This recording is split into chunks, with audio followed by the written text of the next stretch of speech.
I mean, it's just a relationship thing. You think so? Yeah, I do. I think we got to stop telling each other. Yeah, sorry, Jen. Go on. Sorry. Strong women are bitches. Nobody ever, like, a guy puts his foot down at work or with his friends or whatever, and nobody's ever like, oh, well, Joe's really moody today. As soon as a woman does it, oh, she's PMSing. Oh, she's a bitch. Whatever. Yep, that happened to me over this week. Exactly. Take strong women. But that's not fair, and that's what I think we all are fighting for as women. We're fighting for that, like, equality and respect. Like, can I just literally, I'm calm expressing my feelings, and it's all not feelings. I'm expressing the facts. And the facts turn into feelings so quick. Like, that's how men shut us down, whether they're dating us, or they're employing us, or they're working with us. Now I realize I used to, because when I grew up, my dad gave me so much respect. He almost treated me like his equal. So I was almost sheltered. You know, I never realized how hard it was to be a woman, honestly, until years ago.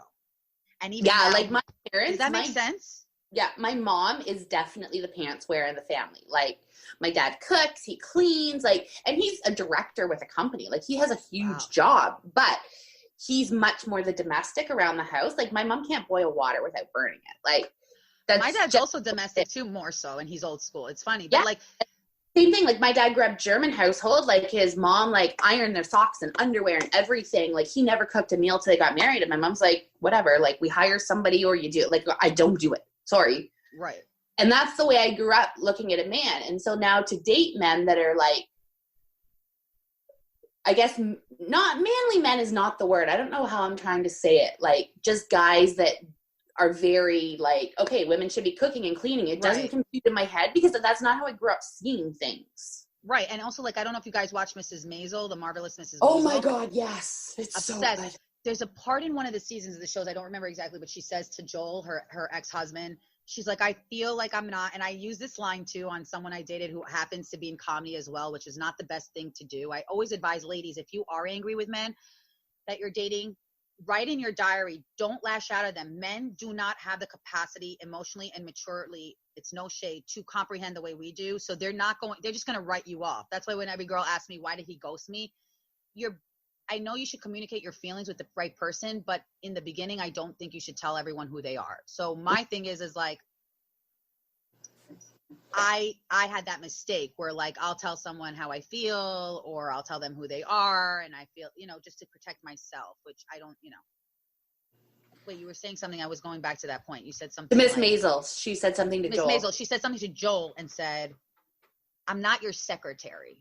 I'm not here to just write jokes for you and be your puppet.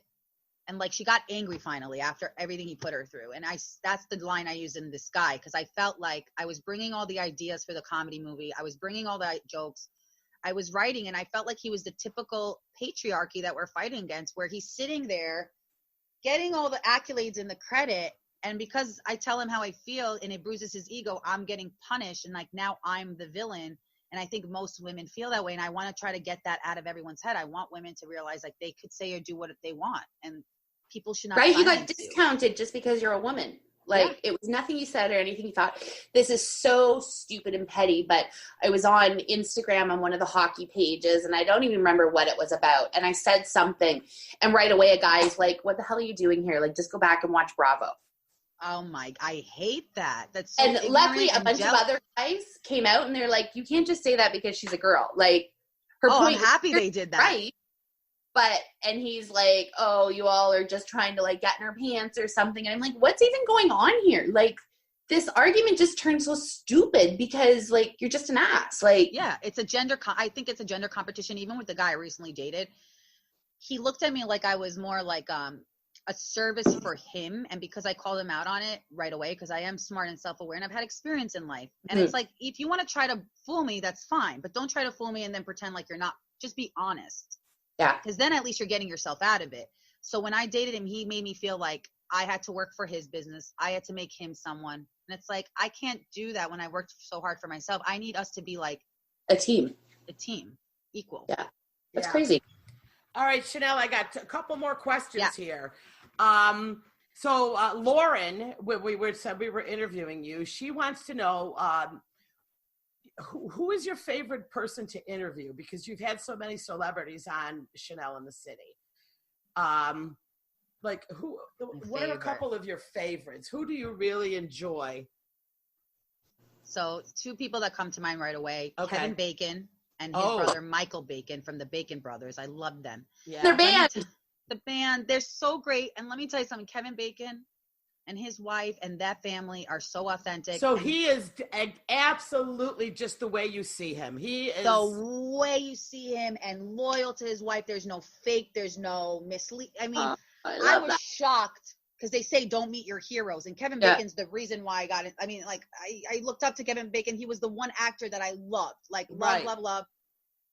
And loved his acting, and he just was such a delight and was so humble and modest and treated me with such respect, and just his wife, like they would be girls walking in and out of his eyes are down, and just an intelligent man, and one of a great interview. And then Luann de Lesseps from Housewives of New York City, who's been on the podcast a few times, she's amazing because the reason I love Luann is because she really does stand by what she believes in, and whether it's the little people or whatever, she's never forgotten, what I've been in her life, like how I've been in her life. And so, and she gives great interviews. She really tells it how it is. She's no bullshit. She talks about the season. Like some people don't talk about their actual season. She's open about everything going on. And I think that's you know what? I really want to see her show. Then the COVID all happened, but I totally was down to go to the city and see, to go see her. I'm upstate. To see one of her shows. Oh, her shows! You guys got to see. I know. It's just an incredible. Before you leave this earth, it's an incredible experience. Yeah, I do. I have to go. I just love her. I do. If there's anybody that you could interview, who would be your dream interview to get? Oh, that's a good one. J-Lo. Oh, Kim Kardashian. Look at you shooting for the. Wait, no, yeah, Kim shooting Kardashian. For the stars. On your Kim vision Kardashian board. West. So many. You've never met Kim Kardashian, have you? Once you through did? Lindsay. Okay. And she was the nicest. And let me tell you that she is so smart. She leads on camera to be less smart than she is so smart. She's going for her law degree. I have a feeling she wasn't stupid. That's for sure. Not at all. I think smart people know how to play dumb well on camera. Does that make sense? Smart people don't get to where she is, even though her mother's smarter. But still. Exactly. I'm glad you're saying that. People don't realize that people don't get to where they get by being dumb. You don't get there being dumb. You have this knowledge of something. You know what I mean? May not be book smart. You may not be, but you do. It takes some type of a knowledge to get. Yeah, absolutely. And she knows how to play the game. Yeah, and I mean, I got to tell you, I feel really bad for her with her whole situation right now with her husband. I do too. I feel like she is in a no-win situation right now. Because with the mental health, I feel for her. If she leaves him, if she he's going to accuse. Well, I guess who knows what they're saying, but we do know the proof was that she did try to. He was tweeting, she was trying to have him locked up, and then people were bitching at her for that. But then 2 weeks before that, they were all saying, "Kim, come get your man." Right. But, she can't win. She's in a she bad can't win. spot. And you know what? My heart goes out for him and the family. I've dealt with my best friend who went through bipolar my whole life. It was really hard for me because I always wanted to help her. I couldn't help her. But she got help, thank God. And she's married with beautiful kids, and it's still a struggle. And I feel for him because a lot of times he's not telling lies. He's telling his truth. And this industry, he's trying to basically say that the industry is what does this to him. And it's kind of like a fine line. If you sell out people who've made you, they're going to break you. But you also, where do you tell your truth? Where do you say this industry is breaking me mentally and they're lying on me? And now I can't even have the freedom to say anything without looking like I'm absolutely insane. It's kind of like the hotel. Everyone was like, are you okay? Are you having a mental breakdown when I colored my hair? Or like I speak certain things? It's like, it shouldn't have to be that way. Just because you're talking truth doesn't mean that you're like spiraling out of control. You know what I mean? Right. But well, sweetheart, he's spiraling. But you think so? You think so? Yeah, I think he's but I have to say, another part of me, I feel horrible for him because I think we're getting into politics, but I think the Republican Party is using him. They're trying to get him on as many ballots as they can so that they can take away some of those Biden votes. It's just a desperate attempt. He's meeting with Kershaw. What's his name? Kershaw? Yeah. Right. He's meeting with him. But he's like a Donald Trump to them. You know why? You're right. Because he's just a a walking reality. But you know what? Even if he gets 20-30,000 votes on some of these in some of these states, that's 20-30,000 left for Biden. Right. So, and I think they're using him. They're exploiting him right now because of his mental illness. I don't know. It is a very sad situation. It's a very sad, and I feel. And I watch the Kardashian show. I mean, I have two daughters that are 24 and 26. So I grew up with them watching Kardashians. When they were little kids, they loved Lindsay Lohan. They watched all those movies she was in, with the one when she swaps with the parents. Freaky Friday. Oh, my Lord favorite. Chanel, my favorite. They watched that. How old are you, honey? I'm 35. 35. And Lindsay's 33. Okay. So she's 2 years younger than me. Yeah. So my kids, you know what I mean? That was just their prime.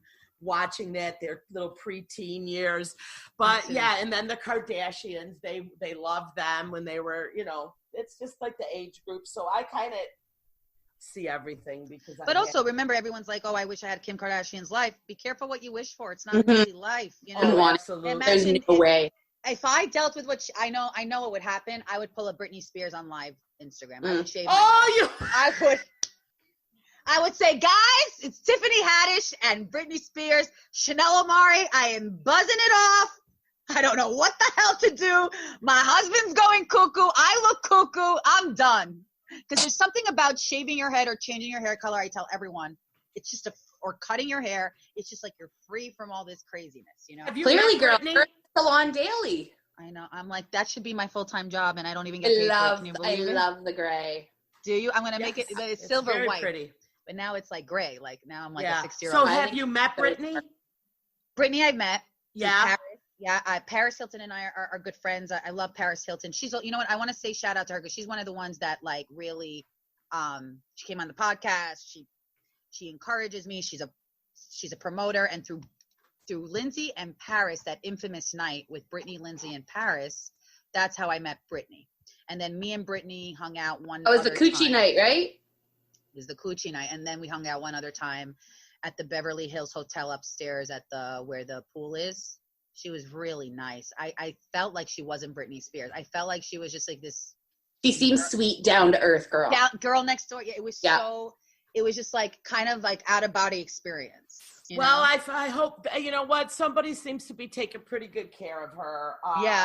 But look at her, even she's dancing real professionally more than me. And people are saying she's having a mental breakdown, even though it's during, I don't know what people are thinking. It's during pandemic. What do people want to entertain? No, and I know Britney's got mental problems, and I think that people are saying that she's being controlled and this and that. But you know what? I feel like they're really protecting her.